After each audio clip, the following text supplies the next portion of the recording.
Hey there, coaches and athletes. Michael Hughes here, functional movement specialist and CEO of Gymnazo EDU.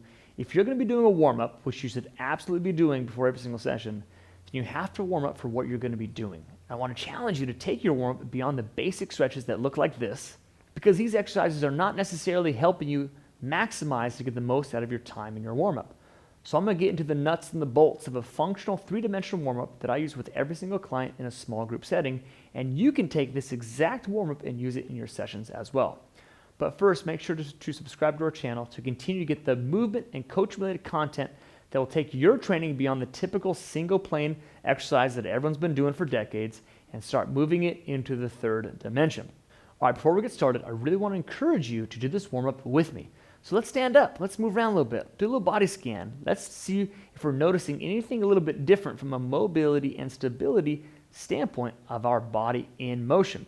Now I'm going to take you through this warm-up exactly how I take my clients through it, but I'm going to be describing in the details of what you should be kind of doing and feeling and moving through.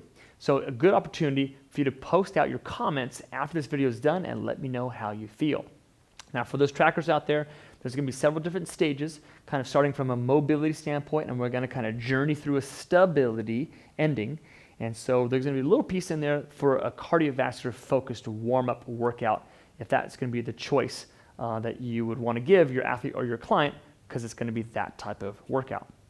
And the first thing we're going to do is a lunge reach matrix. The word matrix is going to be intended for a three-dimensional sequence flow that describes how we're going to be going through things. This one's going to be focused on lunging, and the back foot or the non-lunging leg is going to be the focus of this mobility progression. We're going to do 5 reps each side, and we're always going to alternate right and left legs. So without further ado, let's get moving. Forward lunge, both hands, posterior overhead reach. Come back home, switch legs. Just feel it out first. Now what I'm doing is I'm basically taking my anterior chain, all the muscles, all the connective tissue in the anterior side of my body, and I'm saying go through extension. Now I know my ankle is not going through extension, but everything else is. Knee joint, hip joint, lumbar spine, thoracic spine, cervical spine. And even though my shoulders are not called that, it's simply just taking it and bending it backwards as it opens up. Now, what I like about this, even if you take a peek at my back foot, there's a little bit of heel out, a little bit of toe in.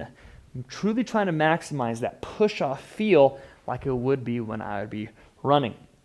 Now, as I've mobilized the anterior part of my body, we realize that there's many more sides to go for, especially if you understand that there's a sagittal, frontal, and transverse plane aspect to every single joint, and therefore connective tissue, muscles, and all that included in our body. So let's go posterior now. Now, this is a lunge sequence, so you may see this next move and be like, wait a minute, is that really a lunge? Well, let's talk about it. I'm going to do a posterior step, squat into it, but my squat's not going to be so much downward, it's going to be more backwards or more horizontal as I swing my arms back and through. Now, we differentiate a squat from a lunge by this term. Are you going in motion vertical, or are you going more horizontal? Now, because a squat is a vertical displacement and a lunge is a horizontal displacement, we would call this a lunge because we're actually going more horizontal than we are going vertically up and down. Regardless, as I change my viewpoint, you can see how I'm taking everything through flexion now. And the big focus from the lower body is going to be my calves, hamstrings, glutes, and for my upper body, the erector spinae, and even things for the anterior part of my shoulder. I'm mobilizing everything in the posterior chain of my body. So let's get through this one more time each. Basically feeling really good as now I can move through my posterior chain a lot better. Now, sagittal plane's done. Moving into the frontal plane. Now I'm going to take my right foot into a right lateral lunge. Both hands are going to be bending off to the opposite side. So as we go through a lunge pattern, we're going and feeling the adductor and the same side lateral core going through a tension buildup. Basically eccentric loading or lengthening of the connective tissue. The goal is to stay tall and get a nice C shape or crescent shape through our entire body. From there, we go into a opposite side lateral. Right foot went right, but now right foot goes left. As I lunge into that with a step with a horizontal displacement of motion, my hands bend and go the opposite direction. Lunge, bend, they go the opposite direction. Now focusing on much more of the lateral hip from glute medius, TFL, IT band, down through the side of the calf, and of course still through my lateral core. Feels awesome, especially if you don't spend much time with your arms overhead, especially if you don't spend much time through your lateral core. Back and forth, still putting weight in my lunging foot as I transfer my weight and slide it to the side. From there, frontal plane's taken care of. Now moving into the transverse plane.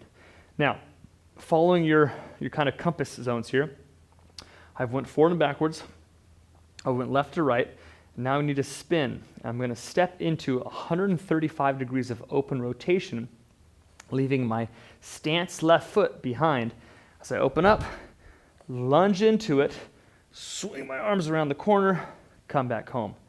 Lunge into it, 135 degrees open, spin my hips around, come back home. I'm focusing on external hip rotation, focusing on relative pronation, focusing on transverse plane, thoracic spine, cervical spine rotation as I get through essentially this diagonal fascial sling on the front part of my body that starts from the inside of my ankle, runs to the inside thigh, across my core, into my opposite chest, and even through my opposite side shoulder. Because our fascia doesn't just run in straight lines. It runs in straight lines, it runs in diagonal lines, and also runs in spiral lines. And we want to take care of those, well, through our warm-up, because we want to prepare ourselves for everything that it can be in front of us.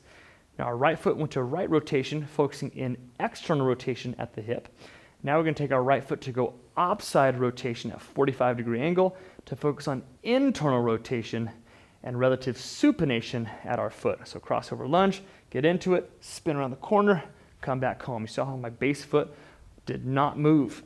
It stayed put as I'm taking my body through that, again, that fascial spiral pattern as I move through all the joints, all the tissue, and start to basically make my body say, all right, I'm ready to go forward, I'm ready to go back, I'm ready to go side to side, and I'm ready to spin open and spin closed.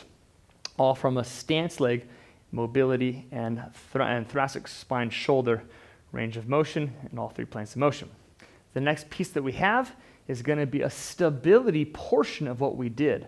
So I highly recommend you grab onto a light weight. I'll grab onto a 9-pound Viper, and we're going to go through just a few of our lunges, or the more common lunges. So our first one's going to be anterior lunge hold, as I take my hands through a loaded forward, backwards overhead, right lateral, right rotation, left rotation, swing. I'm going to do the same thing on my right side in the frontal plane lunge, reaching forward, reaching backwards. See how my body is responding to where the load is going? It's countering its position. As I go to the open rotation, do the same thing. Forward, backwards, side, spin, and spin. And I'm taking my body to relative extremes with a light load through dynamic motion, so we can start to proprioceptically, or basically my nervous system, say, okay, I see what's going on here. I see what the body's asking me to do and how I need to start preparing, waking up, and making the system capable, able, alive to say, okay, let's start managing this. Let's make sure that the hip joints are ready, thoracic spine joints are ready, ankle joints are ready.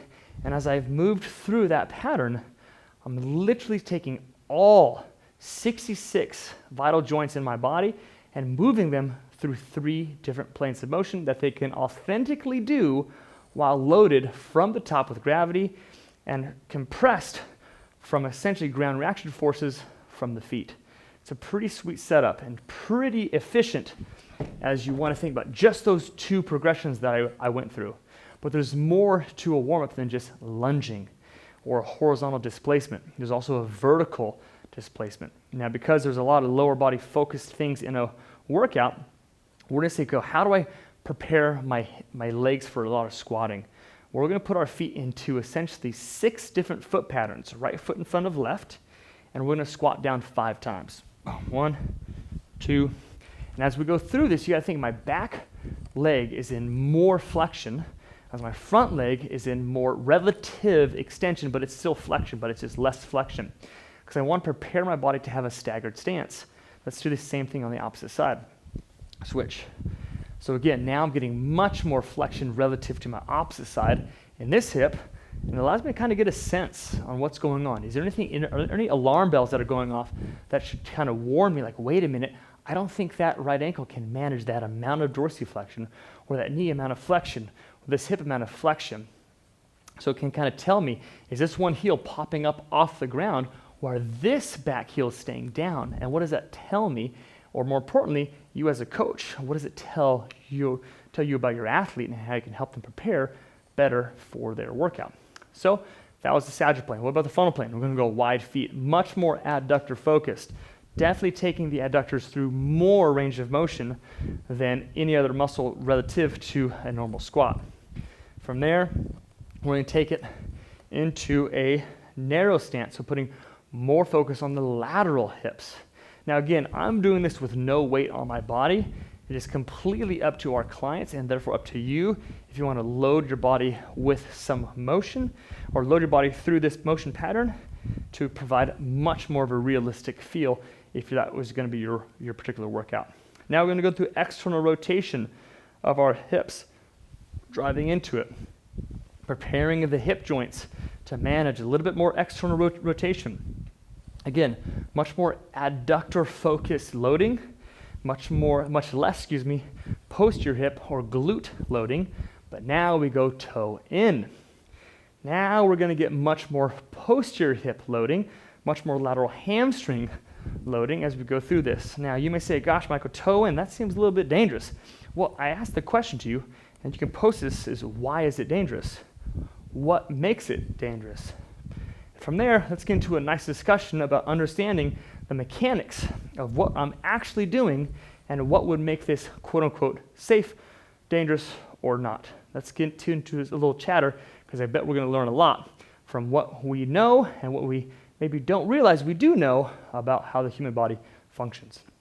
Now, if you're going to do a little bit of a cardiovascular feel, we do some locomotion drills, because if you're going to be running, if you're going to be going through gait cycles, if you're going through any sort of cone drills, speed ladder drills, we want to keep these muscles alive, much more reactive, much more kind of bouncy in a sense, versus our relative slower warm-up that we've been doing so far. So I'm going to be doing some running, some shuffling, and some skipping in all 3 planes of motion relative to a linear path. So check this out. I'm going to be starting here, and we use this in a 15-foot turf section. You can use as much or little room as you want. I'm only going to be using this little space here to show you what we're going to be doing. So first we're going to be doing a forward and backwards run, and I'll go across the screen twice. So again, I'm going to be going a little bit choppier because I don't have as much room, but if you have a full facility, you can stride it out much, much more. So a little forward run, a little backwards run, a little forwards run, a little backwards run. From there, we go to a sideways or frontal plane run, crossing in front with my trail foot, in front, crossing in front with my trail foot, crossing in front with my trail foot, crossing in front with my trail foot. Again, same running pattern, still having 1 foot in the air and 1 foot on the ground at any given time, but I'm changing my angulation, and therefore the muscles, the proprioceptors, and even the sense of my own body awareness through space. Now, because we're going to do it in a linear fashion, we're going to be doing basically a slalom run. So a cut to the right, cut to the left, cut to the right, cut to the right and left as I go backwards to prepare basically that change of direction as I would in any sort of drill that I would encounter, or any sportive activity on the field that I would encounter. So I want to prepare for that change, and do it in a systematic form. That's running, check. Now shuffling. Now the rule of a shuffle is my feet cannot cross the path, the plane rather, of the other foot. So if I put one foot in front, and an anterior shuffle would be one foot in front, left foot or back foot matches. Boom, boom, boom, boom. Backwards, the same thing. Back, back, back, forward, forward, forward, back, back, back. That'll be an anterior, posterior shuffle, right foot leading, left foot in front, boom, same thing. Left foot leading, right foot leading on the way back, left foot leading, right foot leading on the way back. Now we'll go to a frontal plane shuffle, which is probably the shuffle that you, well, have done hundreds of times if you've gone through any sort of traditional sport practice. Side to side, side to side. Now there are more complicated shuffles that we can do, but we don't do that for a small group warm-up. Then we go into our rotational shuffle. Again, we do this from a linear perspective versus a true rotational pattern. So we go right foot leading, cut, spin, left foot leading, cut, spin, right foot leading. We do that same thing going backwards.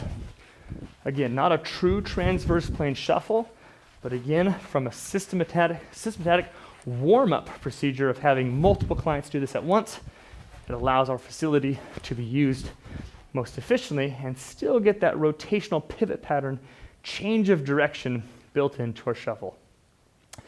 Last one we go through is a skip pattern. And this is a B skip or bilateral skip. We're going to do all the patterns again in 3 dimensions. So forward or anterior, pumping through. We're not just pumping the arms, we're also rotating through the trunk as well, driving our shoulders forward as well as our hands and elbows. Sagittal plane check, frontal plane, trail foot crosses over, trail foot crosses over. Again, a skip is simply a step to a hop. Step to a hop, step to a hop. Go the opposite way. If you've never done this, I'm sure you're smiling pretty big right about now. What about the transverse plane? What about changing direction as we go through a skip to a hop? Backwards. Cut direction, cut direction, cut direction. One more time. Cut direction, cut direction, cut direction. Now, I'm not really too concerned if you always cut off your outside leg or your inside leg. Yes, there are more efficient ways to do that. But when you're running and locomoting, you don't always have the choice of choosing to be optimally cutting off your outside leg to change directions. Sometimes you have to cut off your inside leg to change directions. So we want to train that authentically as we move through patterns. Now, last piece of our warm-up is core. Now, you could argue everything we've done is core. I would argue that's true too, but we're going to be focusing on the core. Now, we do core from an upright standpoint. Why? Because that's how our core is used 99% of the time, seated or upright. So therefore, in our workout, yes, we do supine and prone drills, and we do have a warm-up specifically for those particular pieces, but for general small group training, this is what we do. Grab onto any tool. We're going to go through what we call an initial, medium, and end range of motion swing pattern. We have 4 different swing patterns. We're going to go across the body, and diagonal, and then vertical. So we're going to do about 3 each. 3 small, 3 medium, 3 large. Looks like this. Nice and small, nice and kind of tight, quick for those initial range of motion patterns. A little bit bigger. I'm not pivoting through my feet yet, but I'm allowing more hip and foot pattern. And then here's the full thing. Boom. Full pivot, full pivot, full pivot, back and forth. Getting the body fully going through a horizontal level. What about diagonal? Left pocket to right shoulder. Nice and tight. Nice and tight. Really kind of creating that stability through my center line. You can even hear it in my voice. Body's fighting to even keep air passing through. Go a little bit bigger, a little bit easier. From a lung, from a core tension level, and then now I'm just letting it flow. Letting it flow, letting it flow, letting it flow, letting it flow. Same direction, switch sides. Right, but this time, no joke, got a little sweat going on, which is perfect, just perfect. Not only have I gone through joint mobility and stability as I go bigger, go full big, I'm actually getting my body temperature up, which is traditionally what a warm-up's been done for, but we got to take it much more beyond than just a core temperature rise. We're going to go through a joint and range of motion, quote-unquote warm-up. Nice job. Last one. Center, very much like a kettlebell swing, if you want to think about it that way. Nice and tight. Hips are dominant, core dominant, thoracic spine dominant. The rest is following along for a free ride. A little bit bigger, kind of head height in a sense. I'm going all the way big. Here we go. Full extension, full flexion, full extension, full flexion. 3, 2, and our 1 right there. All right, that's it. Again, leave a comment below and let me know if you're feeling and how you're feeling after that warm-up. If you're feeling good, make sure to click the thumbs up button and like this video, and don't forget to subscribe and support this channel so we can keep on making content like this. If you have any questions about why we did something in a deeper dive, leave a comment. We read every single one, and I want to make sure that you understand why we're doing what we're doing and why we chose this system of different pieces to build into a cohesive group warm-up. Thanks for watching. Keep on moving, and I'll talk to you guys soon. Cheers.